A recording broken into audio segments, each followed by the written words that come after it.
Welcome to Pharmacist Diaries. And, thanks for making time for me today. And also, thank you for making such an effort in terms of what we're going to discuss on the podcast and getting just as excited as I am to have our discussion today. It's always nice to chat with someone who is just as passionate about, what they do in their career and, sharing their journey in terms of their work and their experiences. So, I've really been looking forward to this conversation with you. And yeah, I'm really excited to post this podcast, and we haven't even started yet. So yeah, welcome.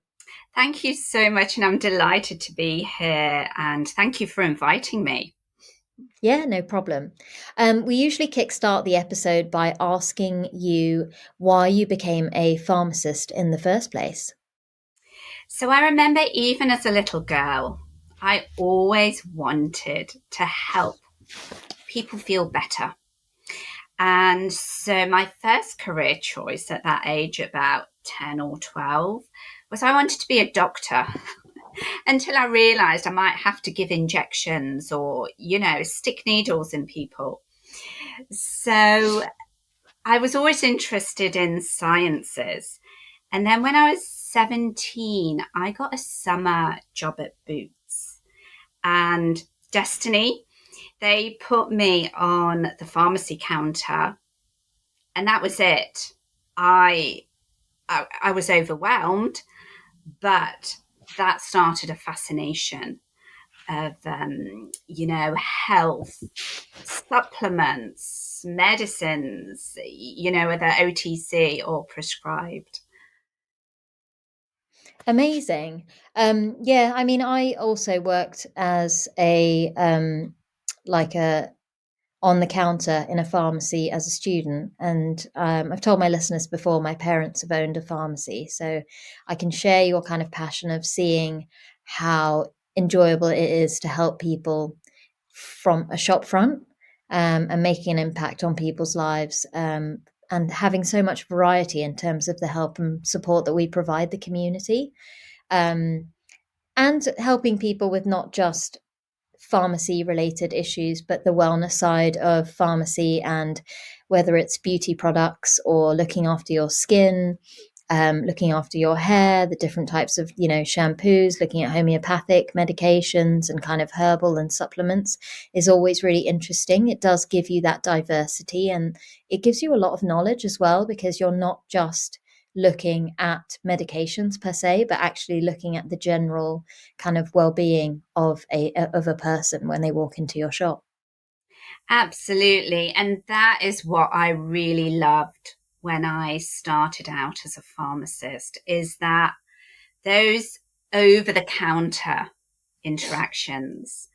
Um, and that just really started a lifelong passion about wanting to learn more about supplements and the different supplements that were out there and which one would work better, the bioavailability, and also just lifestyle hacks in general.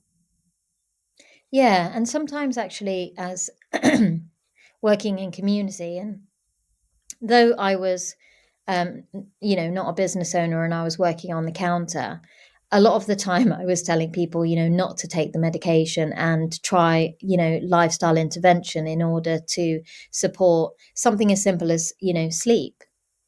They Yes. want a quick fix, but actually it's identifying from that kind of small conversation as to why they're not sleeping in the first place, and what they've tried so far in terms of lifestyle interventions to improve and manage their sleep.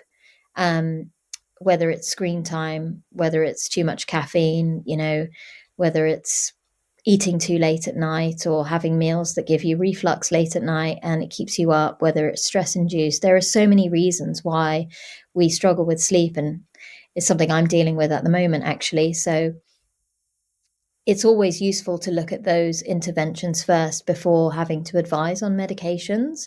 And I really enjoyed that aspect as well, is that, okay, well, let's give this a go. And it's always exciting when that customer comes back and is like, you know what, this really worked. And, thanks for the support that you gave and giving me a small idea to try and make a change to my life. And it's actually helped me. and I didn't have to take anything for it. And sometimes it's just a case of trying something over the counter for 2 or 3 days just to kind of kick you back into routine, and not relying on something long term, but trying something just to support and manage your sleep over a short period, and then putting the lifestyle interventions into place in the meantime to make sure that you obviously get back to normal.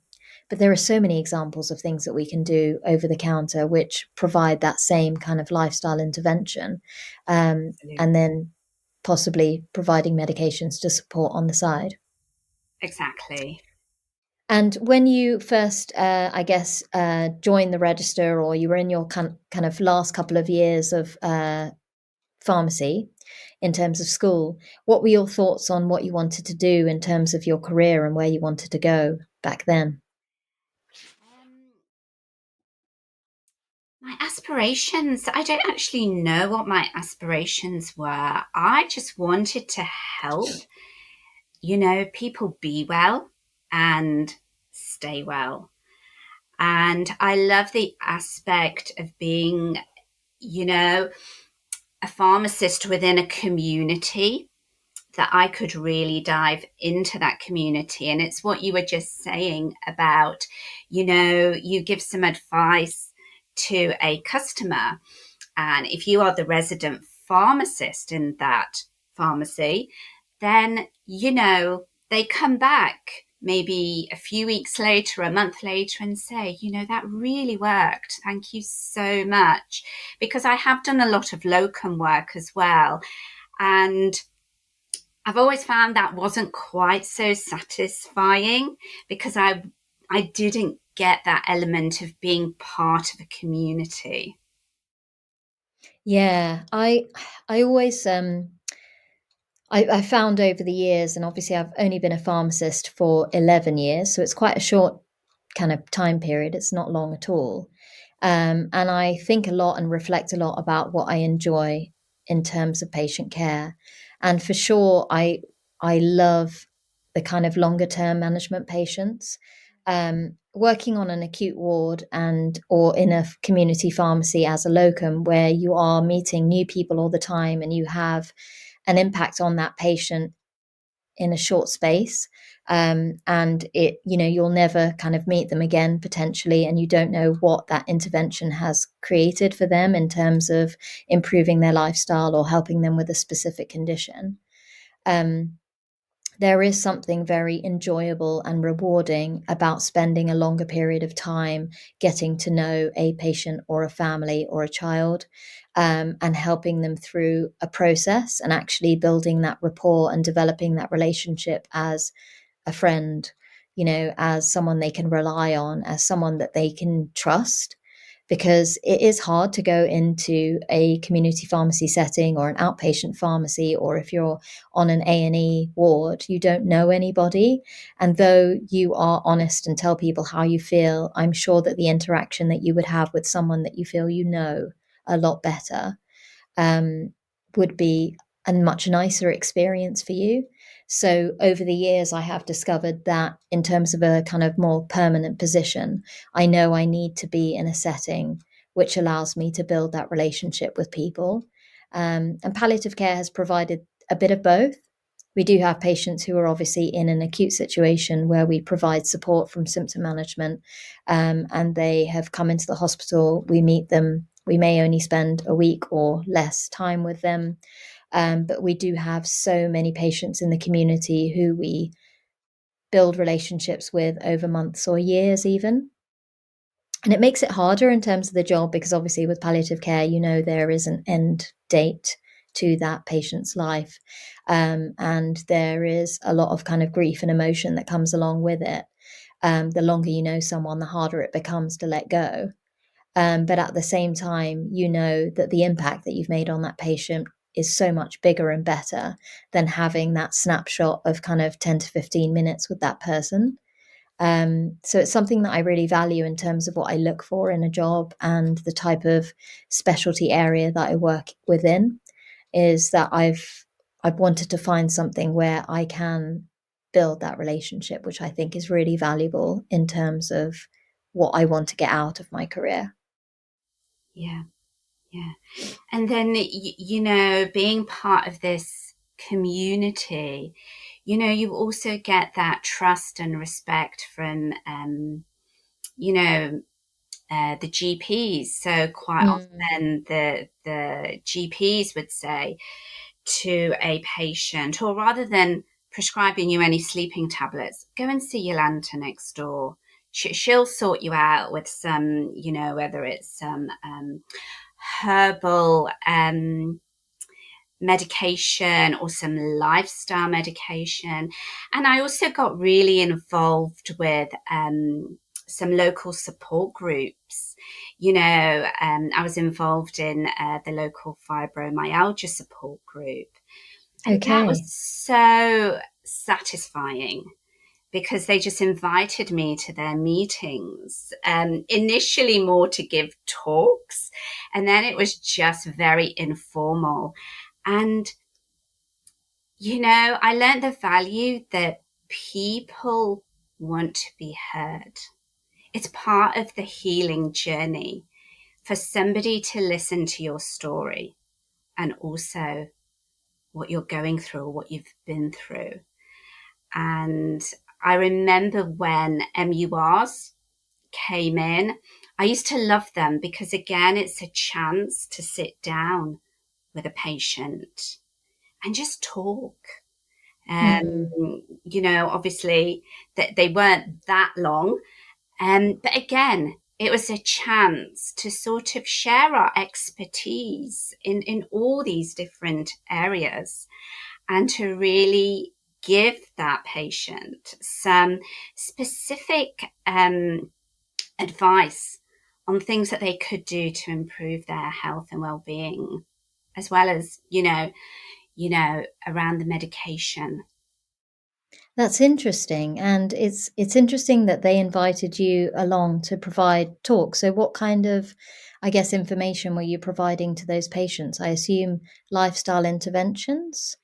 Lifestyle interventions. So I remember at the time I really um, got very interested in supplements and bioavailability of various supplements and how they were made. And especially I was fascinated with magnesium. I mean, magnesium has so many functions in the body.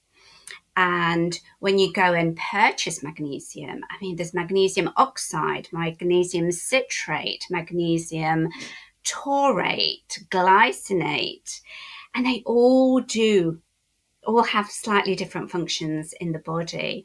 And so one of the talks I was talking about magnesium citrate, and the value of that, if you take that in the evening, how that can really relax and calm the body down. And this one lady, she was at the talk, and then about a couple of weeks later, she came into the pharmacy and she says, well, I bought that magnesium and I started taking it. And I've actually now come off my amitriptyline medication because I don't need it. I find that, the magnesium has really calmed and relaxed my body so much that I'm pain free throughout the night. So, you never know one piece of advice, that you give to somebody, the effect that will have on another person. It's the beauty of our jobs, though, because it happens all the time, and that feedback that you get is what keeps you going. Exactly. Knowing that you've helped someone, and this is why people work in healthcare, because you're helping people. Yeah. It's massively rewarding, and it gives you the buzz that you kind of need to keep going. And knowing that you've supported your community, especially in retail pharmacy or in the community pharmacy setting, is a really wonderful experience. I thoroughly enjoyed it when I used to work regularly on the weekends in community, and having that community feel and getting to know everybody who walks into the door was a really enjoyable experience. And for you, I mean, you've spent so many years in community pharmacy, whether it was locuming or whether it was in one store, you must have had that kind of relationship with so many customers. Yes, absolutely. I mean, I qualified in 1990, so I have had a very colourful career. And but I would say that my happiest time career wise was it was round about 2006, and I spent 10 years down in a pharmacy in Devon, and I was involved in opening up a new pharmacy within this integrative medical centre. So there was about 15 GPs, but there was a lot of complementary therapists as well, acupuncture, um, cranial sacral, osteopaths, chiropractors, the Alexander technique. And being part of that center was really an amazing experience because people got to know you, and it was a wonderful community. And we even ran some Q&A sessions for patients in the evenings. I pretty much lived to work, though. I had no social life. Work was my social life. Yeah, I think all of us go through that at some point in our lives, and because there's always so much going on in pharmacy. There's always so much extra you can get involved with. And if you are the type of pharmacist that enjoys doing the kind of extra kind of support group work, education and training, kind of getting involved with other healthcare professionals to support the community, if that's something that you enjoy, and you're always going to say yes. It's actually difficult to say no because you're like, I don't want to miss out on helping other people and being part of this group or being part of this community. It's actually really fun. So you end up doing a lot, and then work does kind of become your life. And I guess before I had a child and before I had a husband, it was a lot easier to say yes to everything because you have the time. Even as a resident, I used to work evening shifts in a community pharmacy. I'd finish my shift at 5 and then go to the community pharmacy for 6 and work till 10 o'clock for extra pocket money. Back then, I used to save that pocket money for flights to Dubai because my husband and I were doing a long distance relationship before we were married. And the flights were so cheap. They were sort of £270 return with Royal Brunei back then. So I only needed to do a few shifts in order to kind of get that pocket money, in order to be able to purchase flights. And I used to go there every 8 weeks for 3 years. So it allowed me to, enjoy that relationship and kind of travel around the world multiple times a year. Even when I'm doing a resident job, doing night shifts, weekends, finishing my diploma, it was a really crazy time. I was constantly on the go for literally 3 years, but I loved it. I loved it. I loved it. And the memories from that job were just amazing. And the life I had at that time was very different to kind of the life I have now.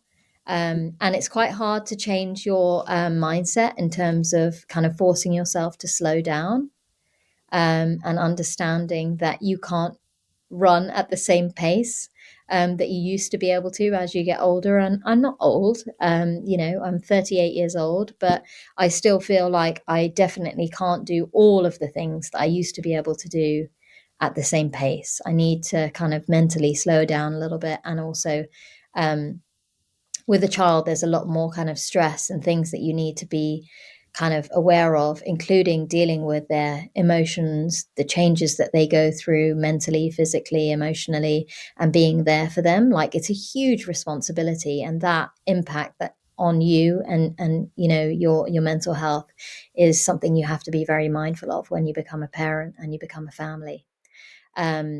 But I do have very fond memories of what it was like to be a machine pharmacist, and run around like a lunatic and just love every moment of what I was getting involved with. And I wish I could go back in time again, because I did really enjoy it, and I thrived in that environment. And And I it's can definitely a great. Yeah, it's a great memory. I can relate to that because when I started out in pharmacy, I was working in one store, 9 till 5:30. I'd catch the bus to the other end of town and then do 6 p.m. till 10 p.m. shift. Oh, And really? again, Same as I, me. I thrived on it.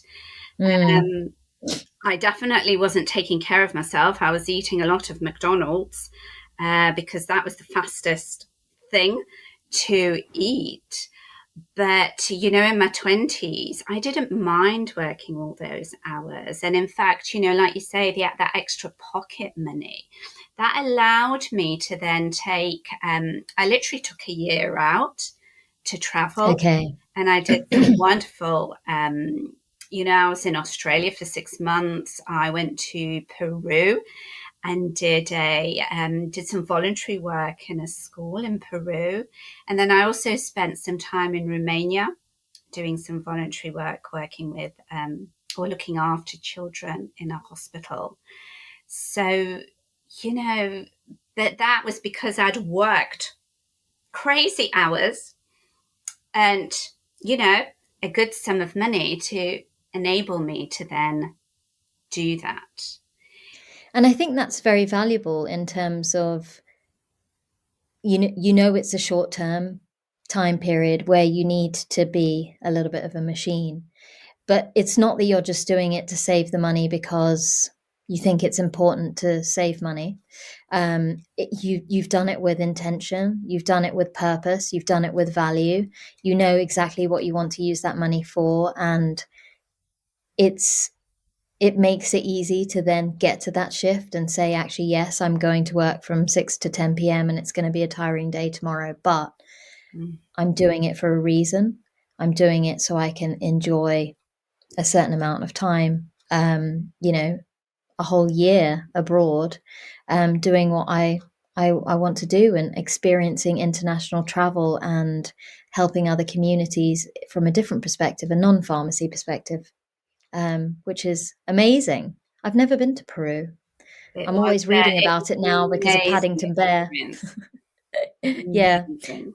I'm always because I read a lot of Paddington Bear with my daughter. We're always talking about the deepest, darkest Peru in our True. stories. So even she's always asking me about where it is on the map and how far it is from us. And we even watched the Paddington movie, so obviously we got to see where Paddington came from. I'd love to go there. I've been to Argentina and I spent some time Oh, wow. during university in the summer months.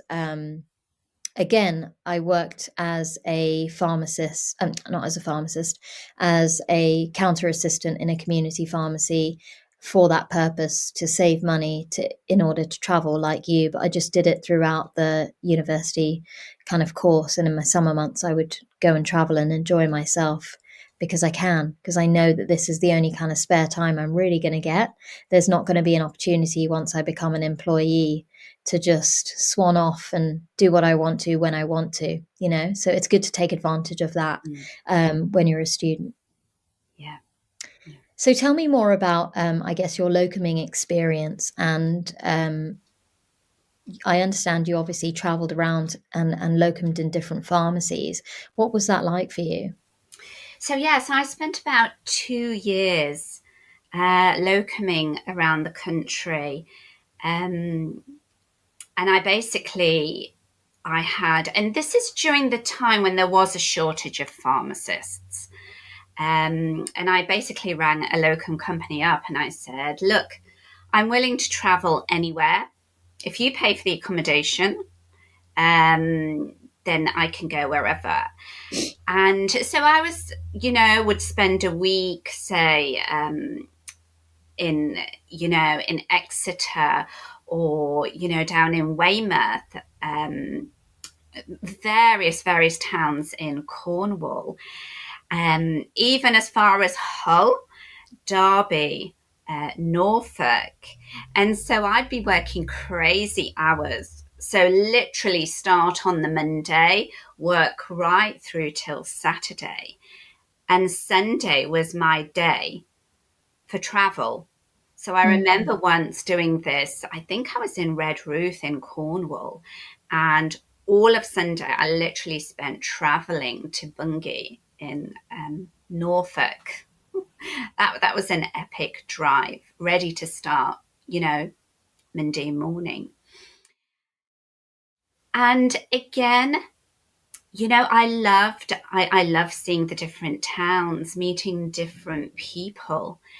The hours were long, but I had it already in my mind that I wanted to go traveling. So I think, having that mindset, that aspiration really helped. And just meeting lots of different people, customers, patients, but also the teams in the stores.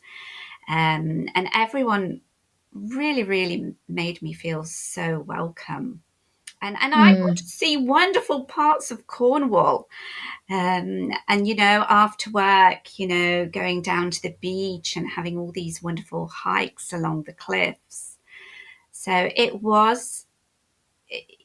yeah, I really enjoyed my time. I wouldn't have wanted to have done it for very long, but because it was literally just under 2 years, yeah, I really enjoyed it. Yeah, I mean, I can definitely see the value, and also the skills that you gain from that type of experience are also really important, because you can walk into any pharmacy and do your job, and that kind of flexibility and adaptability is definitely something valuable that you can take on into other roles. For me, as a resident pharmacist, you move to a different ward specialty every 3 months, and you have to get to know new nurses, new doctors, new physios, new members of the pharmacy team that you're going to be working with. And that was an invaluable experience, because you're forced into situations where you have to build relationships very quickly. You Yes. have to get to know people very quickly. And to be honest, it's perfect for me, because actually I thrive in that environment. Genuinely, I really like making friends and talking to people. I love to get to know people. And as a resident, what was so exciting is when you do rotate, you literally know every single member of the pharmacy team. You're not just kind of attached to the people that you work with on a day-to-day basis and have a few other friends. You literally know everyone. And that's a really enjoyable part of the job. For some people, that can be quite daunting and it can be quite a challenge in the beginning, but you build confidence with time. And when I worked as a resident, all the doctors would also rotate. So it was really enjoyable to work with someone, on a trauma ward, and then 6 months later find them on the renal ward with you, and you reunite again, and you're so excited to see each other and spend another 6 months together, on that rotation. And again, it was exciting because you're all in the same situation when you're juniors, and you build those friendships long term. Even after I left Oxford and I went to Dubai for 5 years and I came back to the UK, I chose to go and locum at the hospital in Oxford, because it was my home. It was kind of my comfort zone. It was easy for me to go back. I knew the systems, and that made it a very easy transition. But it was so exciting to go back and actually see some of the junior doctors now as kind of consultants, and it was, you come across them by chance, and that feeling of friendship and just giving them a hug, and just, Mm. you've been through quite tough times together when you were younger, and the hard long hours and the night shifts, and seeing each other in the middle of the night on the ward and having a coffee together to survive, and then seeing each other as kind of grown-ups was really enjoyable. But also the adaptability of moving abroad for me and working internationally for 5 years in a completely strange environment, and having to find a job and fit into a new culture, make new friends, um, move in with my husband when we didn't live with each other before we got married. And just, it was very different being away from family, from friends, and starting fresh. For me, it was really exciting. It was an adventure. I never had any nerves about doing it. But of course, for everyone, everyone is different, and people would find that quite scary. But once I got out there, I just loved every minute of that experience. There were some challenges along the way. I did find it hard to find a job in the beginning, but I made it, and it was really enjoyable. So I can see the advantages of being a locum pharmacist. I can definitely see the advantage of traveling to all these different situations or different locations and putting yourself into these new environments, and how much of an impact that has on you as a person and as a professional. Yes. And, like you say, it's also building those relationships, Mm, maybe with a new team in a new store. Um, I just thoroughly, thoroughly enjoyed it. That's not to say there were major, major challenges, and that some things did happen. But on the whole, I really, really loved it. And it's like you say, you become very flexible and adaptable, and you have to have that sort of confidence when you enter that pharmacy for the first time. mm, You are the responsible pharmacist, and you need to work on gaining that trust. And um, so that was a really, really good experience for me. yeah. I mean, we had locums come into our community pharmacy, and we always used to be, in the morning, we'd be like, oh, please, we really hope this is a good pharmacist today. We really hope that they're confident and they're good at their job, because otherwise the day can be quite difficult to manage, because when someone's new and they don't know your processes, or how busy it is, or how hard you have to work, or how many customers come through that door, that first day is a real challenge for that pharmacist. But some people have amazing confidence walking into a pharmacy and just getting on with it, and they find it really easy to transition into that new environment. But as a member of staff, when you have someone new walking in the door, there is a little bit of anxiety, in the hopes that you don't have to push extra hard in order to support that person. Though you want to be helpful, sometimes you feel like it's a really challenging day for you, because you're having to do so much more to kind of pick up the pieces. Um, but it's a really tough job. It's very challenging to walk into a new pharmacy and be amazing, and be confident, and kind of, you don't know how people work. You don't know how they're, who goes on lunch breaks when, and if you ask someone to do something differently to their normal routine, it can cause friction or tension by mistake. And managing that can be quite challenging as well. Absolutely. And also, so I did my locuming in my early 30s, and it was exciting. And I know that, 10 years down the line, I did some more locuming closer to home, but I was commuting long distances in a day. Mm, And when you add in a long drive, to your working day, sometimes it was an hour and 15 minutes in, really heavy traffic. And so you're stressed already, even before you get to the pharmacy. And then mm, sometimes you don't quite know where you're going. The sat nav doesn't always take you where you need to be. And, I just felt, I'm not in a good position, to be able to walk in with that confidence. It's almost like I needed just 10 minutes to take a breath, sort of ground myself before I could even mm, start work. And I have found that sort of the older I got, or the more I progressed in my career, locoming just wasn't as satisfactory as it used to be. mm. Yeah, things have changed. Like, the expectations on community pharmacists have definitely increased. The amount of services we're expected to provide, it has become a little bit of a numbers game in terms of enhanced services and doing lots of MURs. And though we are supporting the community, it's really important that we make sure that we look after the health and well-being of our workforce. And we've discussed this before, that as a community pharmacist, it's a really hard job. Like, when I've locumed, and you just don't really get time to go for a break, and have kind of 5 to 10 minutes eating without interruption, um, and that becomes your normal routine. For me, going into that environment, it's not it doesn't seem right, because I'm in a hospital where I can take a coffee break when I need it. I can manage my time and the patients that I see on the ward in the manner that I see fit. I'm not expected to, I guess, have a queue of patients that are waiting for me. I mean, I'm not in a clinic setting, so that is quite different. But even in clinics, you're given a lunch break.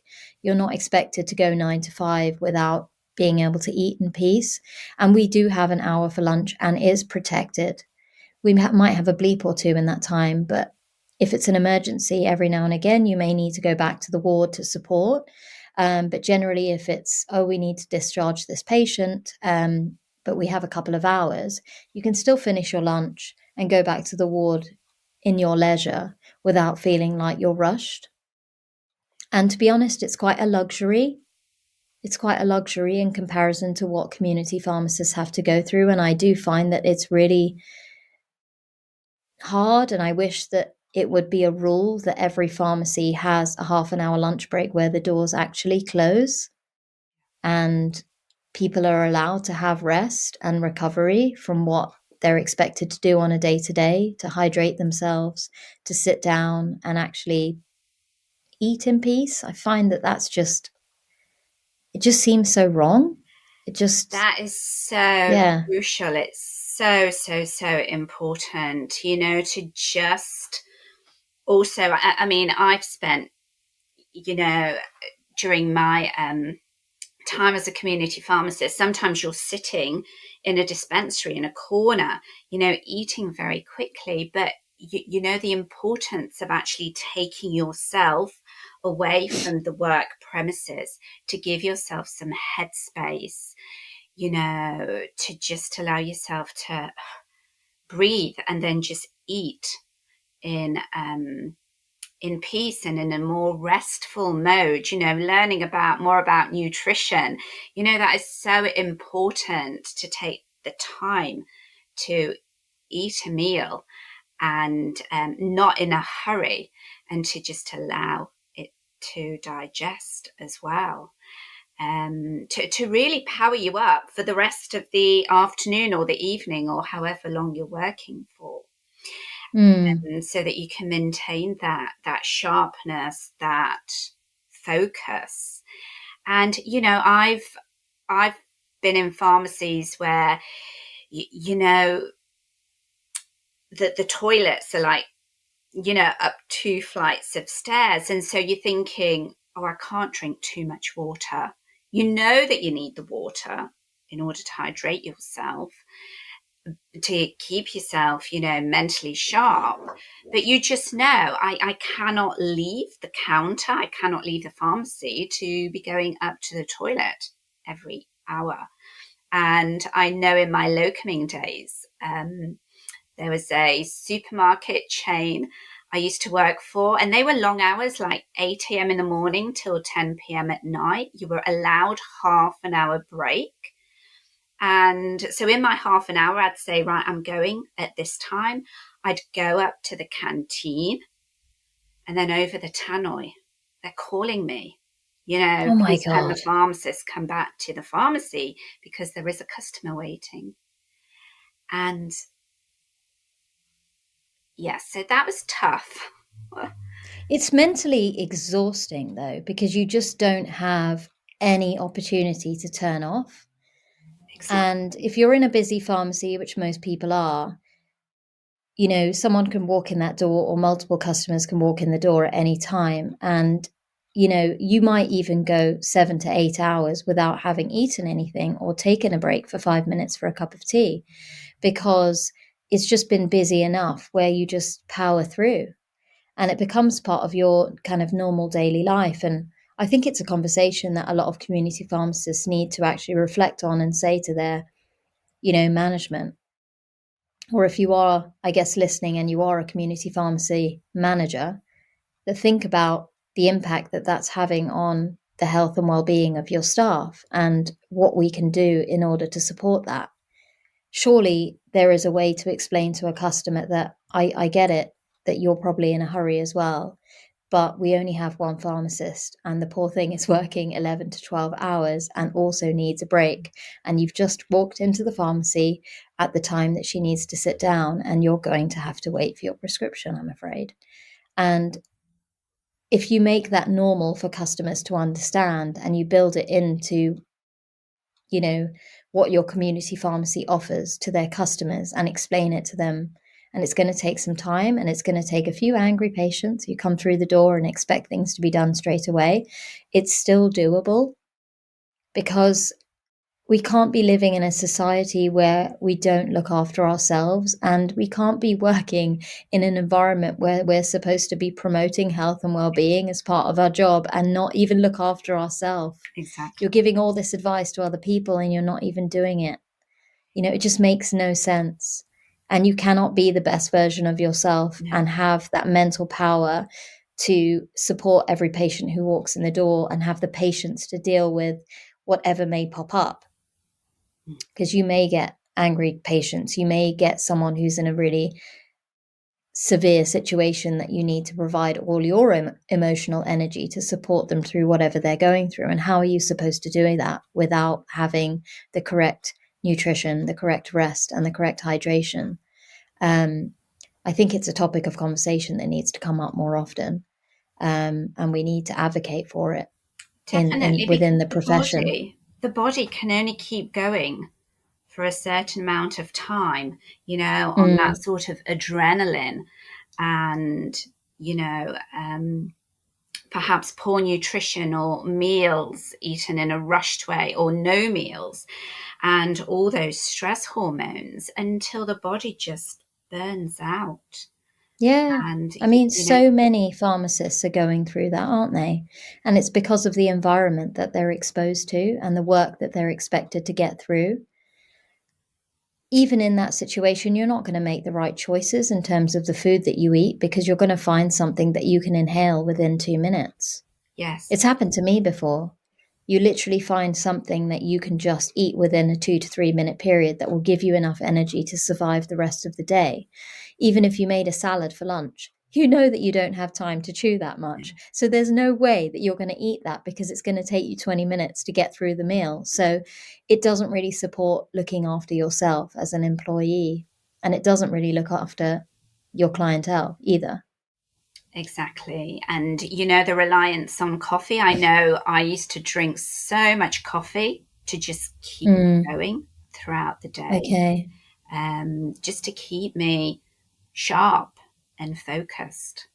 I'm sure a lot of people do. And it's just become part of their normal routine, really.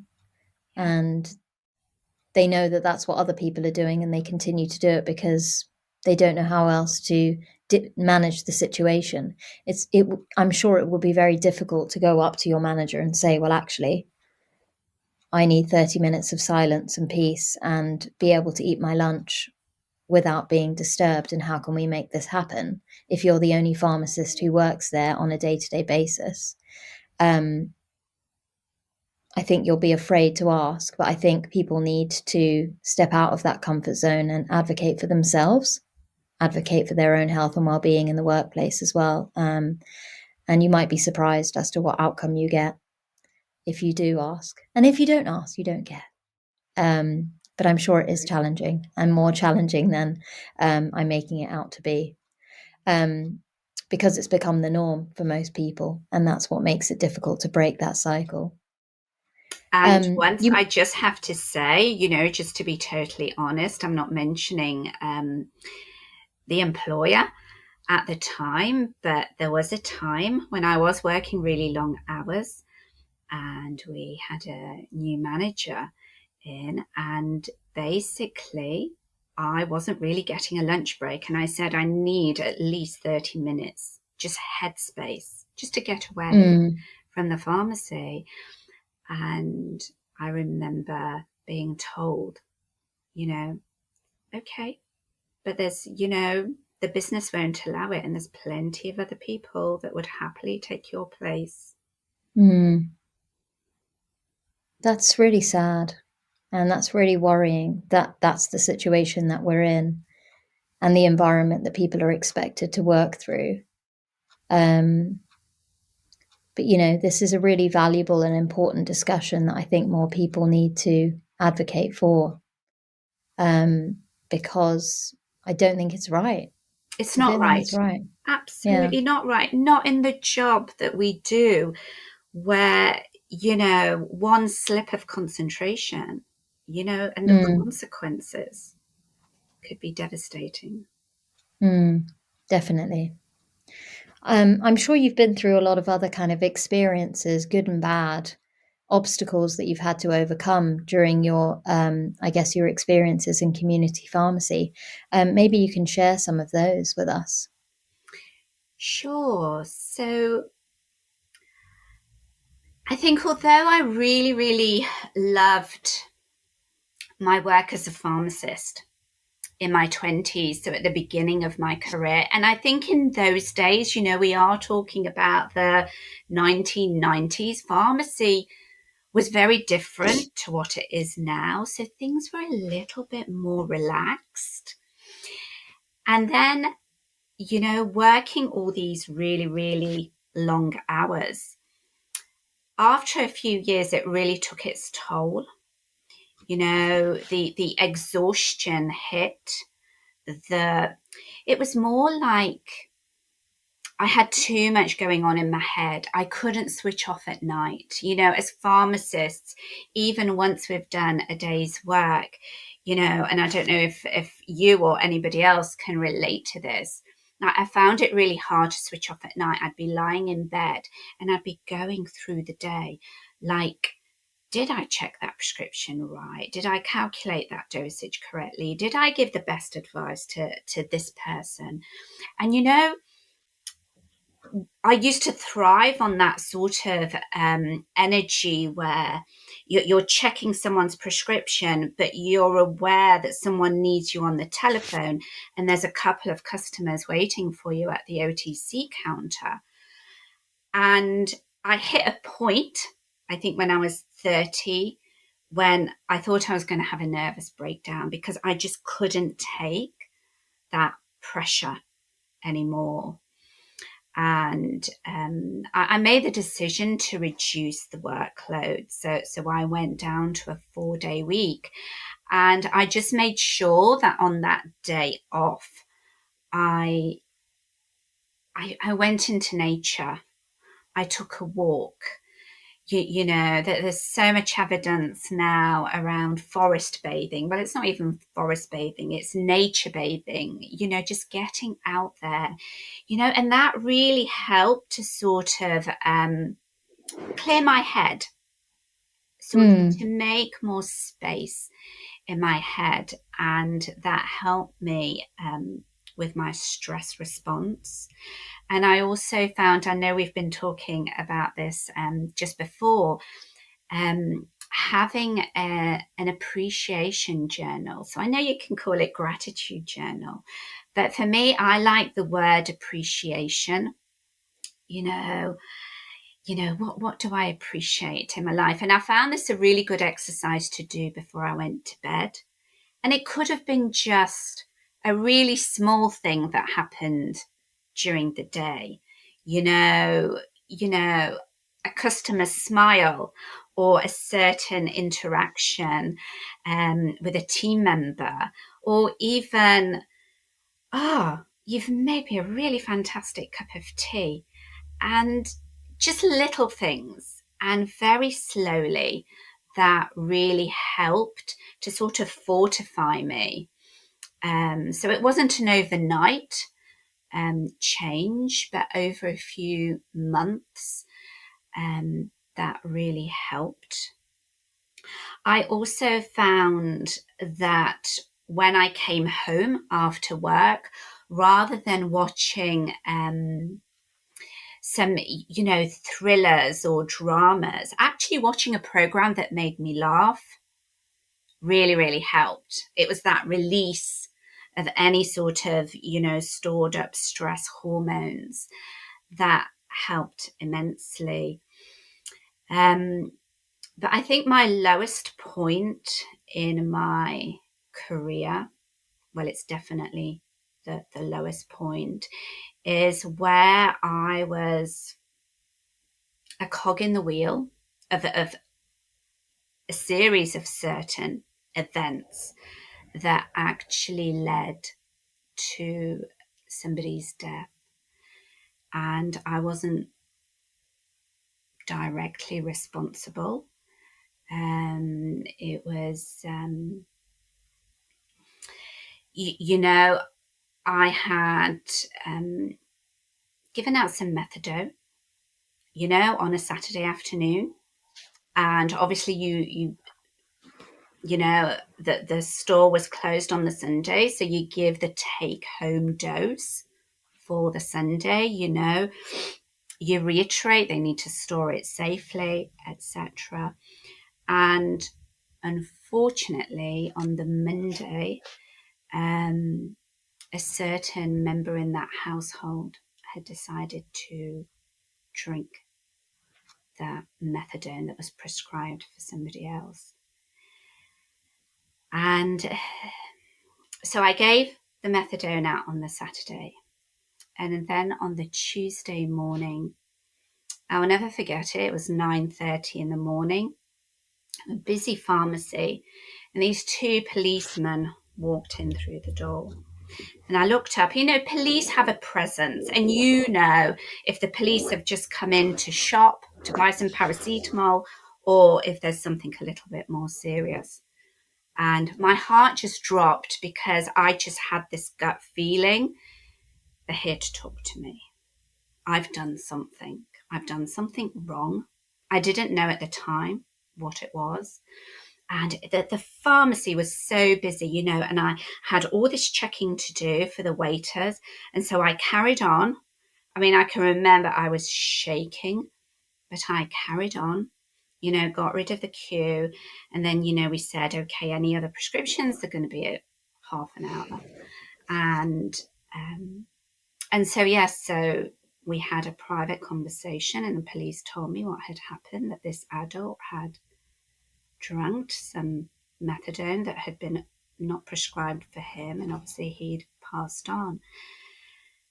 And I don't know how I got through the rest of the day. And I think for me it was really throwing myself into my work, and almost like whatever emotions or feelings I had about this, the shock, horror, was, I managed to, it's almost like brushing something under a carpet somewhere in my body. And I remember that evening I went to the police station to give a voluntary statement. And the thing was that patient that the methadone was for carried on coming into the pharmacy, and I had to face him, and still interact. We are professionals. We maintain that professional stance, whatever. And I was invited to attend the coroner's hearing, and that wasn't until 10 months after. And again, it was the relief of hearing the coroner say, you have nothing to feel guilty about. This was nothing to do with you. There was stuff going on in the family. But it was like a burden.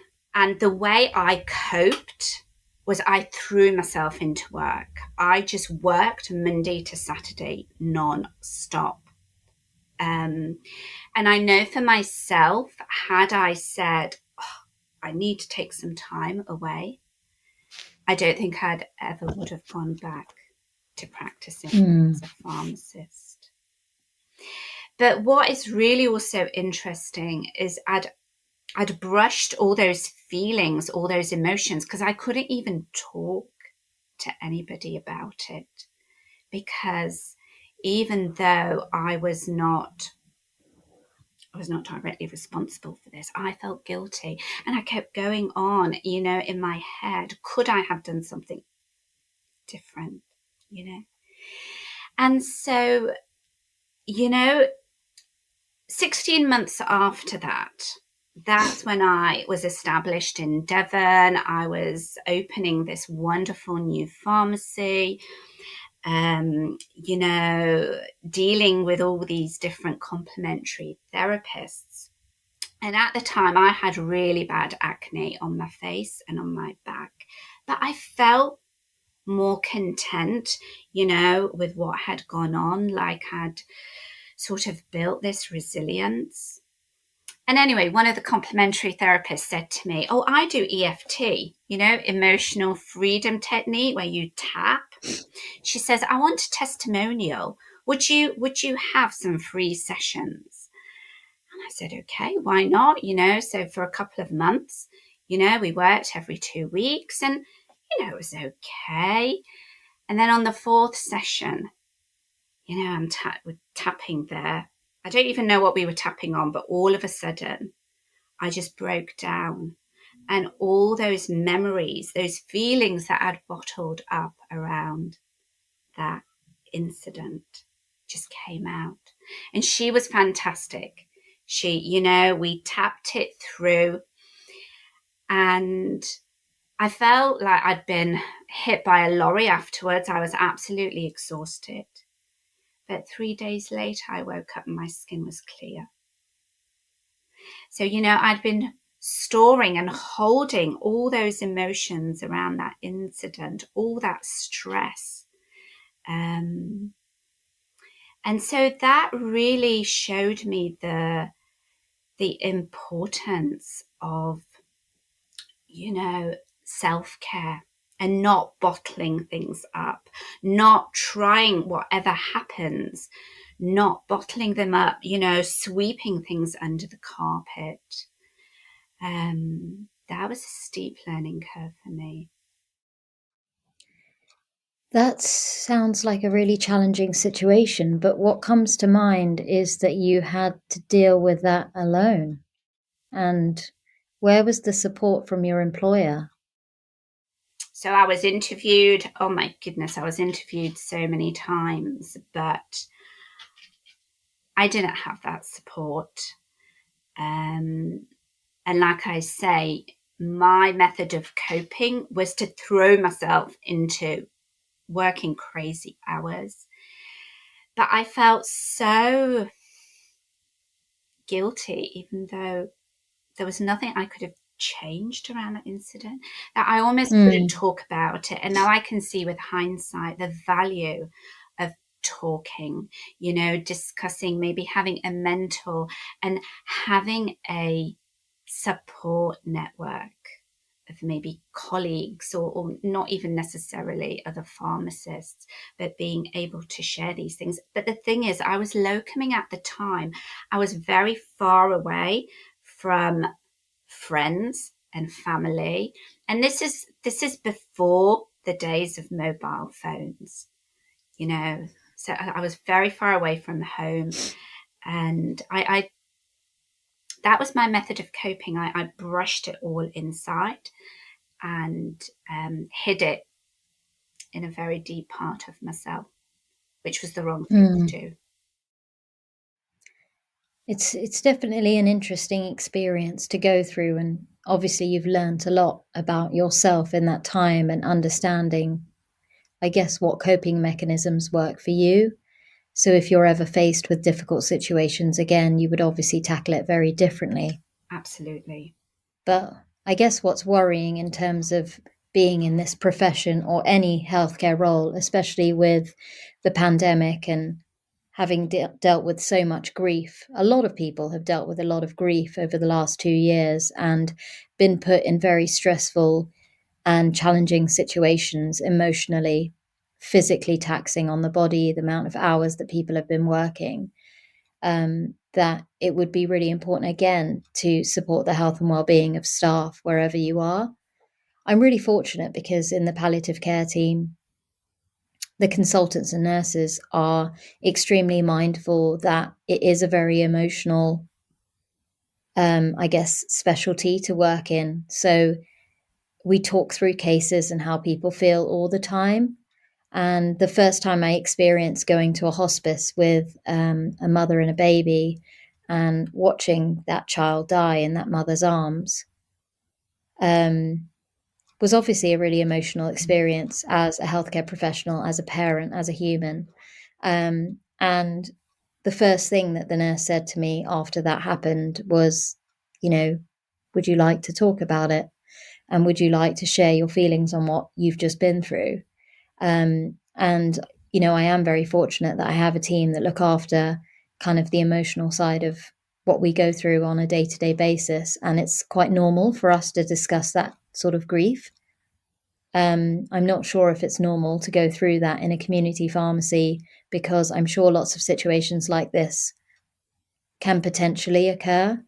And even if it doesn't involve the police or someone dying, there are definitely situations which would have been really challenging with coronavirus, which will have impacted pharmacists' lives, and kind of what support mechanisms are in place. I mean, for me personally, I rely a lot on my friends at work and colleagues in terms of talking, but I am a very open person. I do like to discuss things with people, and I do get relief by talking it through with somebody if I feel that strongly about a patient that I've dealt with. I'm not really a crier. I cry maybe once or twice a year, if that. But for some people, obviously, that does provide quite a lot of relief, and a lot of kind of tension that's built up gets released through obviously crying. Um, and it works for a lot of people. There are times when I actually feel like I want to cry, but I just can't. It's a very strange thing. I've always dealt with this for a long time in terms of my life. And it ends up being that, that once a year I kind of burst. Something might have happened, but it's caused me to kind of like burst into tears. It happened when Liliana was born, when I was so overwhelmed by having a newborn and just the lack of sleep. I'm sure a million and one mothers go through this, but I just suddenly was just like, I can't cope. Like, this is so hard. Like, nothing I seemed to do was working with her, because she used to cry a lot. And she had a kind of cow's milk protein allergy, which wasn't identified for several months, but she used to cry all the time. And we just couldn't figure it out. And we just kind of put it down to potentially colic, and just trying to support her in the moments. But it was so tough watching her cry that much and that intensely, that at that time I kind of burst into tears and just melted down with my husband.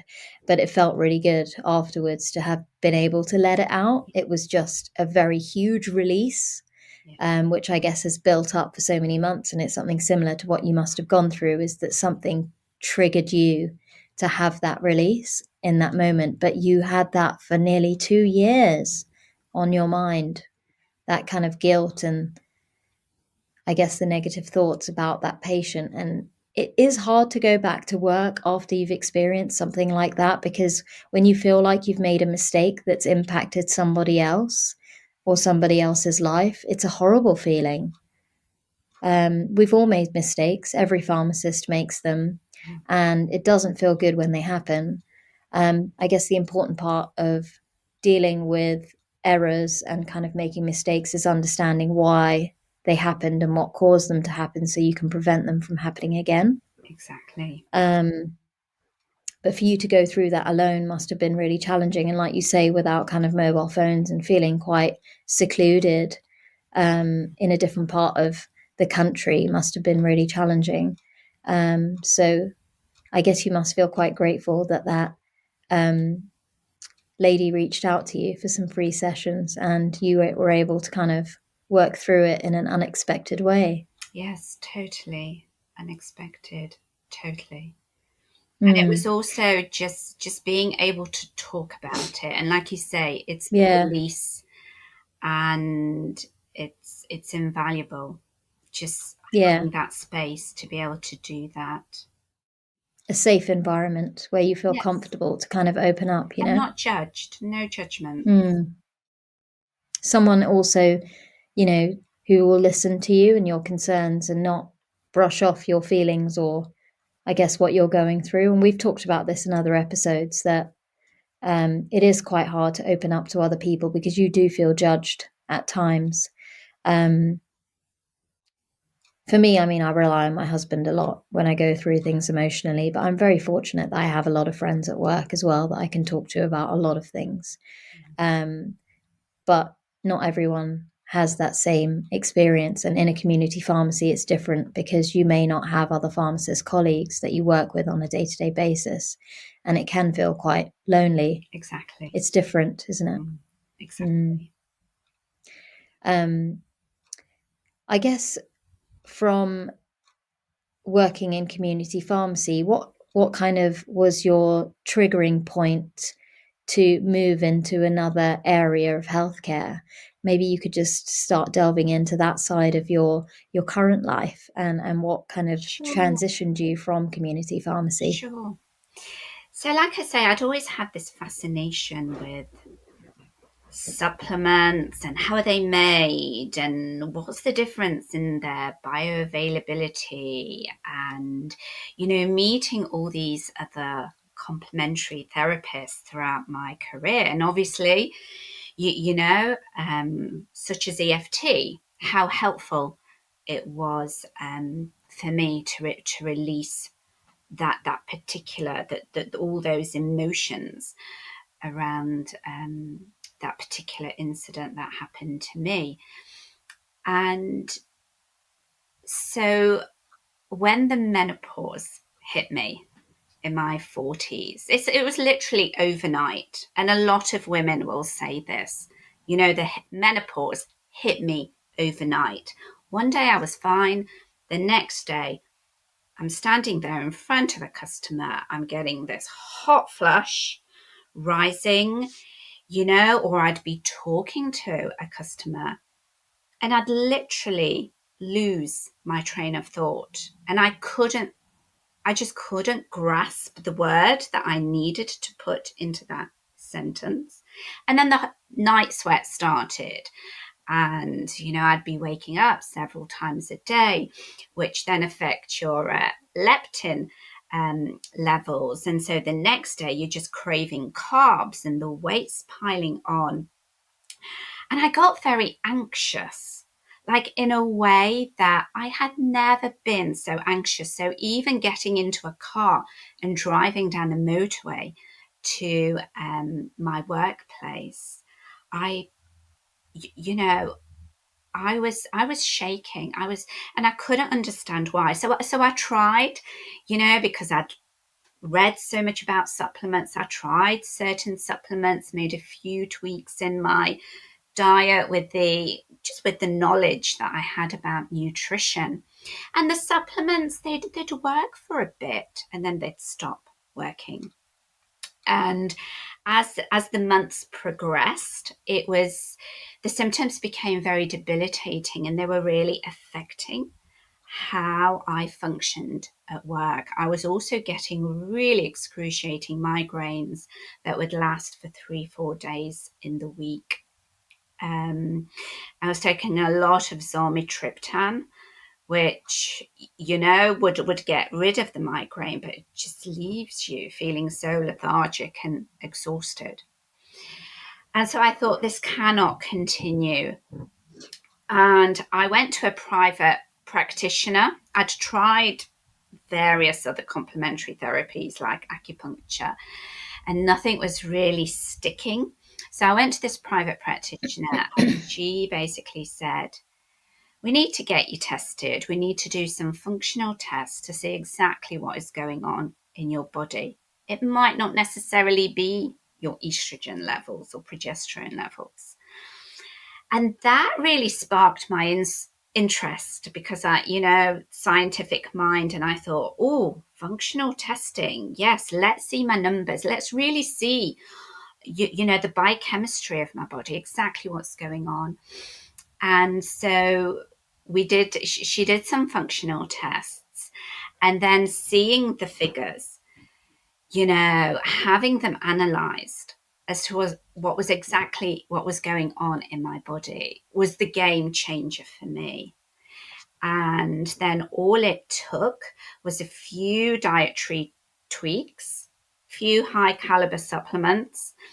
And I also realized I had a food intolerance to egg whites. And within eliminating egg whites, within 3 weeks, I was migraine free. And I just thought, because literally within weeks, I was feeling so much better. And I thought, how fascinating. I want to share this with the world. I want to be doing what this practitioner is doing. And so I enrolled onto a 4-year course to study nutritional therapy at the Institute for Optimum Nutrition in Richmond. And I did a remote course because I was still working. So I sort of studied in the evenings and at weekends. And I just, for my final year, I had to travel into London for clinic days. And yes, so I now have my own business, online clinic, the Holistic Pharmacist, and I love it. I couldn't think of a better way to earn an income, but also to help people. I just feel I've got a whole arena of extra tools and knowledge now than what I had 5 years ago. Yeah, that's amazing. And I love the idea of looking at kind of functional medicine, from getting all these kind of hormone tests, understanding, your cortisol levels, looking at food intolerances and things that we just don't have access to with regular kind of, GP care, and primary care services that are available in the UK, because it just gives you so much insight into the unknown, and making those changes, which seem relatively small, can have such a huge impact. And having that awareness can literally change your life. And for a lot of people, I mean, there's a lot of kind of functional and kind of lifestyle medicine doctors out there even now that are promoting. I listened to Dr. Rangan Chatterjee. I love him. I love that man. I've loved him for many years, and I will continue to love him and his podcast and everything that he has to kind of offer. I've been listening to Dr. Rupi, who is the Doctor's Kitchen, That's right. who I love so much as well. And, the kind of network of kind of lifestyle medicine, kind of doctors and healthcare professionals that I now kind of support in terms of listening to their, audible books or podcasts has changed dramatically. And I get so much advice from them in terms of nutrition, in terms of lifestyle, in terms of sleep. And they get all these amazing experts onto their shows, which help. And I've read so many additional books just from their guests. Like, Matthew Walker, his book about sleep has been amazing. And it has made quite a big impact. And this is all general lifestyle advice, which doesn't relate to me specifically. And having insight into all of these tests that you do as part of your clinic is the next step, is the next stage of what I definitely want to try and achieve, because I know that there are certain things which I can't quite understand. Like at the moment, I'm telling you, I can't sleep at the moment, and I'm trying everything in my power to support the good habits that are required to have a good night's sleep. And I don't know why I can't do it, and I can't understand it. And I feel that if I go to the GP, he's going to tell me to do all of the things that I'm already doing. And if not, he's going to write me a prescription, which is not what I want to do. I don't want to take a medication at this point. I really want to understand the cause of it. And I know there is something going on, but I'm not sure what it is. And there are tests such as the ones that you do, whether it's looking at hormones, whether it's looking at your stress, whether it's looking at, intolerances and things that might be able to support something really valuable, and give me that insight that's required. And I'm sure that, I mean, can you share some stories of patients that you or clients that you have seen where some really exciting or interesting changes have been made to people's lives, which I guess that were unexpected for them as well? What kind of insights have you seen? Yes. So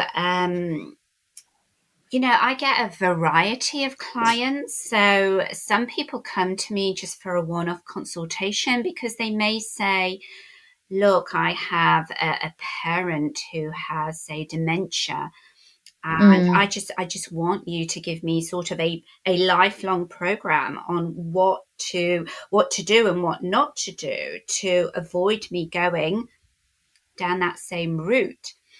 mm, Then I also have, people that do want some more evidence based, you know, um, guidance where we do some testing. So I see a lot of women with menstrual disorders. Um, and, perhaps they've come off the pill, or perhaps they're going through perimenopause or menopause, or they're considering HRT, but they're not quite sure whether that's the right thing for them.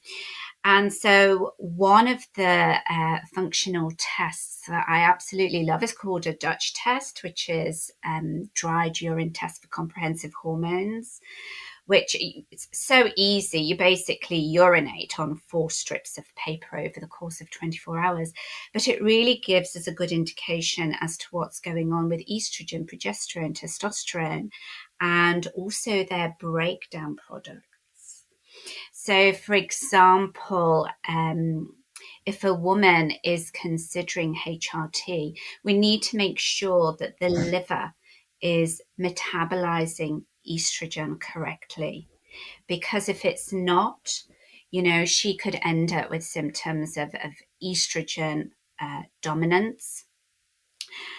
And, we look at the 3 phases of detoxification: phase 1, phase 2, phase 3, and the way estrogen is transformed down all those 3 phases. And phase 3 is obviously what is happening in the gut, and if the gut microbiome isn't balanced, that estrogen that has been packaged up and detoxed by the liver, it's just going to, all these unfriendly bacteria are just going to unpick that, and it's just going to get reabsorbed back into the body. So I've had a lot of success stories with women who have had hormonal imbalances and issues. Very young women in their 20s where their periods just stopped, and we've done some testing and analyzed, what pathways may be out of balance. And literally just a few tweaks around the diet and maybe, a supplement or 2, plus some lifestyle advice. I've just been talking to one client who hadn't had a period since last November, as in 2020. And since working with me, she's got her periods back again through just some, really small targeted interventions, natural interventions. I'll also take my mum as a case study. So she was diagnosed with moderate Alzheimer's in March 2018. And the prognosis was not good. I remember the consultant sitting us down and saying, things are going to get a lot worse very fast.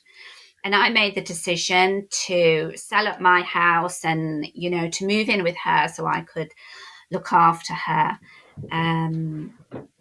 And through good nutrition, she complains that she has to eat so much broccoli. She's hydrated. She's taking a few specific supplements, and we've actually halved her meds. We've been able to halve her meds, obviously, with the approval of the GP, because I will often work, in tandem with GPs, especially if there's, the client is on a lot of medications. And so my mum, people say she hasn't got Alzheimer's, she's looking great.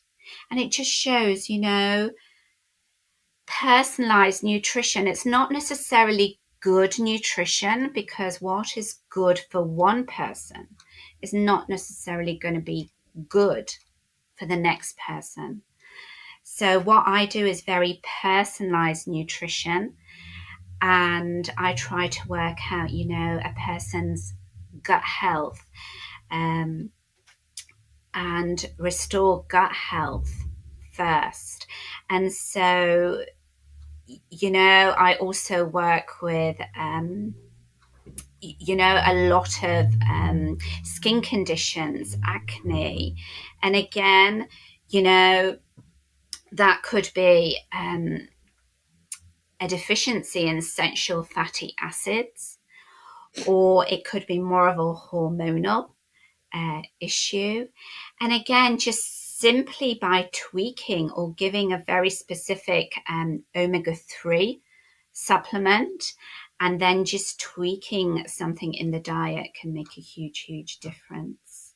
And what I'm really finding at the moment is a lot of young women that come to me and they say, they have acne, they're sort of having a lot of facial hair, but they're losing the hair on their head. Their bodies, although they're producing the right amount of testosterone, that testosterone is being broken down by what we call a 5-alpha pathway, which really makes that testosterone much more potent. And this is a pathway that we need to rebalance and restore. And literally within 2 or 3 months, and this is through food, they are feeling so much better. And also, things like I've been working with one lady who was diagnosed with Lyme's disease a few years ago, and she was spending a fortune on supplements. I mean, literally over £100 a month. And nothing was really shifting. And so I said to her, do you know what? Let's just do a hair analysis test. Because at the back of my mind, I just thought, because I see myself as a detective, what's really going on in this person's body? And I just thought, let's just see if there's a heavy metal toxicity. And a hair test is one of the best ways to check for heavy metal accumulation. And lo and behold, she had very high lead. And lead is like any lead accumulation is going to be like the bully on the bus. You need to get the bully off the bus before any real deep healing can take place. So, yeah, that's just a few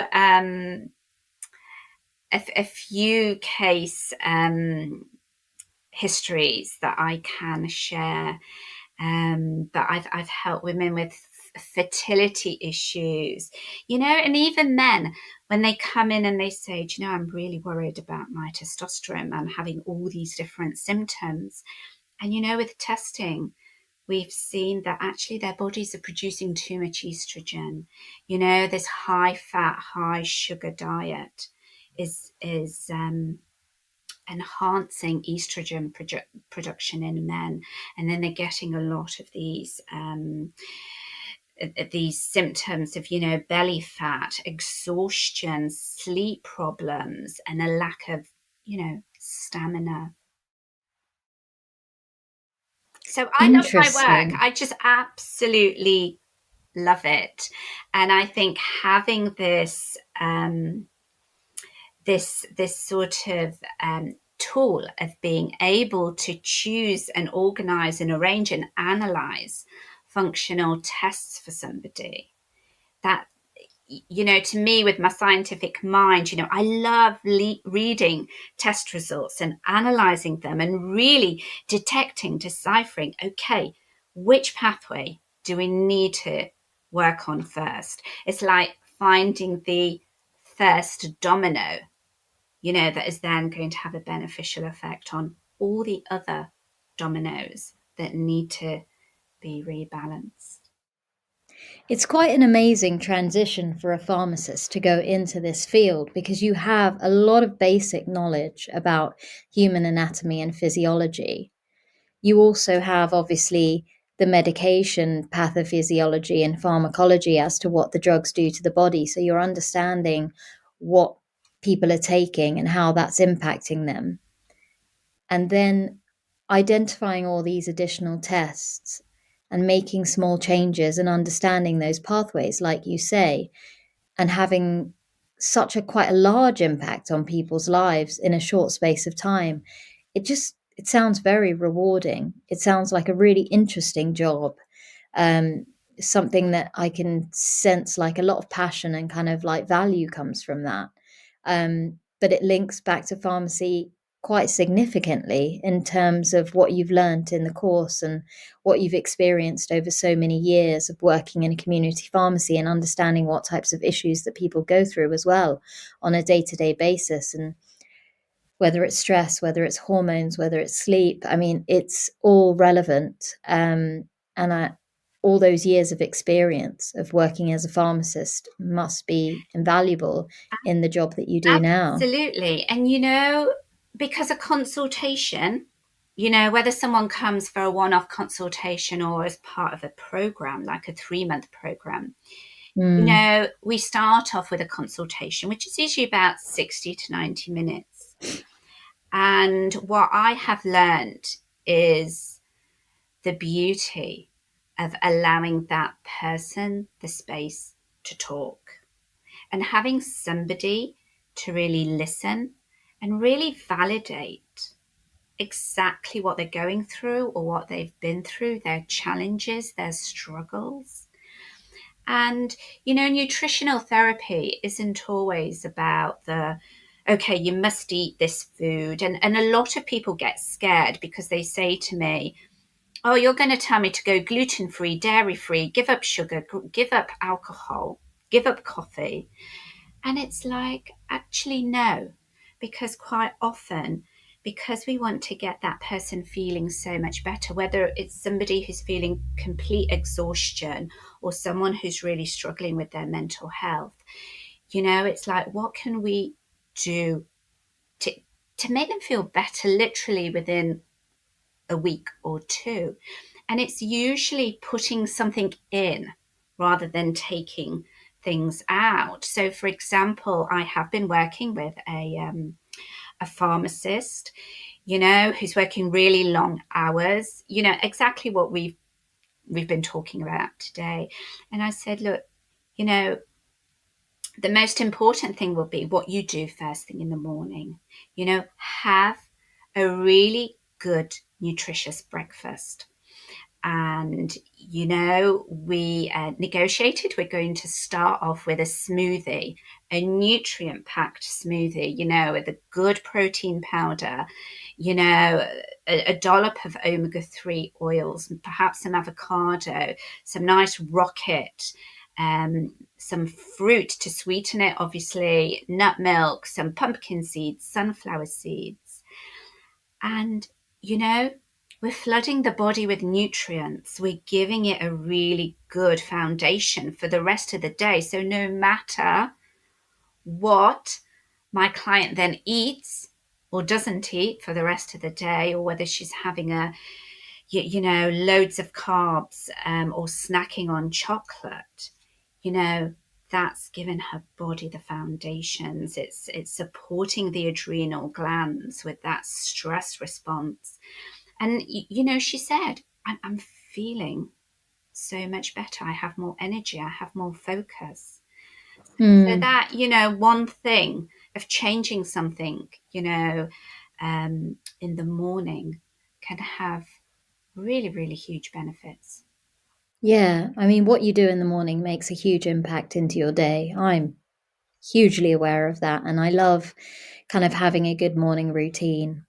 Everyone who listens to me know I either walk, run, kind of do something active in the morning as part of my commute to work because it doesn't take additional time in the evening to then do a workout. Plus, I don't like working out in the evenings. I'm usually quite tired. It's my time with my daughter and my husband, and also I don't want to do something extremely energetic towards bedtime because then it does impact my sleep. But I just also like the idea of doing something good for myself when I wake up in the morning and just doing something for me, something for my body, something that will be positive and give me that energy and positivity towards my day. And if everything goes wrong for the rest of the day, I know that I set it up right. Exactly. And it does have a massive impact. And there is a lot of kind of value that comes from starting your day positively. Um, I'm trying to do some meditation on the train now in the mornings, using my Calm app, which is about 15 minutes on the train, which I think, I mean, it's only been a few days, and I'm on and off with meditation, and I need to kind of find a way to incorporate it into my routine every day. And because I'm not on the train every day, and Wednesdays I tend to work from home, my routine's slightly different, but it's kind of finding a way to try and change it so that I do incorporate using the app at a certain time in terms of my routine. But again, it's small tweaks that I need to manage in order to try and improve what I'm doing in the morning. Because if I am at home, I tend to be a little bit more lazy in terms of my routine in comparison to the days where I need to travel. I'm very organized on the days I need to travel, and I do everything to make sure that I look after myself. And when I'm at home, I'm a little bit more relaxed and maybe a little bit more lazy. Um, but it's good that I have the awareness now to try and make those changes and use that as a form of progress, because it is hard to do everything 100% all of the time. Yeah. It's very difficult to be the best version of you every day. You have ups and downs emotionally. Things come up in life, whether it's your children, your family, your work, which doesn't motivate you. The weather is really challenging at the moment for everybody in terms of motivation. I'm finding it really hard to wake up and walk to the station in the pitch black and use a torch just to get to the station. Yeah. It doesn't feel as good as seeing the sunrise in the morning and walk to the station and watch it, and see the beautiful fields. It's very different. But I've said this to you earlier, that you have to change what your routine is like depending on the seasons as well, and that's really valuable in terms of how you feel. I mean, I'm just really excited for you that you've taken this kind of leap of faith of coming out of community pharmacy and doing something for yourself, and that must have taken a lot of what felt like a risky decision and a lot of courage to become self-employed and try something new. Well, But it's my goal, exciting. yeah, my goal was when I received my diploma, when I graduated, was that I would integrate that with still working for Boots. But then the pandemic struck, and in a way, that's what pushed me to just do this full time. So I resigned on very good terms from my job. And, I did a lot of prep work. So I did a lot of networking. I made myself very visible, like this is what I'm doing. So even before I received my diploma, I'd already got clients in the diary, purely because of all the PR work that I was doing, the networking, like here I am, this is what I do. And it takes headspace in order to start a new business. You need that headspace. And I don't think, had I still been working and trying to run this business from home as well, I think I would have burnt myself out again. Mm. For some people, the pandemic has been a blessing. It's opened up doors and I have heard opportunities and that. actually changed Yes. people's Yeah. perspectives on what they're doing. And for you, you've made a 360 turn on what you do in terms of your job and who you are today. And it's really interesting to see that as part of your journey, and it's inspiring from many Thank different you. perspectives. And I wish you all the best Thank with you so much. this journey forward. And it's been a wonderful, wonderful conversation. Um, I will ask you one question before I kind of close off the podcast. Is Okay. I guess if you went back in time to the day that you registered as a pharmacist, um, what kind of advice would you give yourself? Because you've been through so much in terms of ups and downs and different roles and the challenges that you faced. And you've gained a lot of experience in that time. When you reflect on that, maybe what would you tell yourself to do, or how to behave, or what advice kind of can you give yourself? So, yes, it would be something along the lines that, you know, being a pharmacist is very rewarding and satisfying, but you have to prioritize yourself. You have to prioritize your mental, physical, emotional well being. Um, and also it's so, with hindsight, I can see so important to build a support network, that you can then talk in a safe space about any challenges that you might be facing. But yes, self care is so important because that will set the foundations to enable you to do what you want to do. Not only, Mm, in your professional life, but also in your personal life. But it's also, don't live to work, which is what I did for decades. It's like work to live. yeah, no, I completely agree with you. And that is wonderful advice that we are, our number one customer. We do need to look after ourselves in order to look after our families, in order to look after our patients, in order to serve our communities. It's really important that we look after ourselves emotionally, mentally, physically. Um, and it's something that I guess we haven't really incorporated into the professional curriculum in terms of how to look after yourself in a very busy working environment. And it's something that I want to advocate for in the future in terms of this profession, because we are very well aware that pharmacists are burning out, that they're not enjoying the profession as much as they used to. There is a lot of pressure, there's a lot of challenge, there's a lot of resource issues. And I don't think that we put enough emphasis on ensuring that our workforce is looked after. Absolutely. So it's something that I definitely value. And it's good that we've had that time to kind of reflect on it, because I think it's a topic of conversation that doesn't come up enough. No.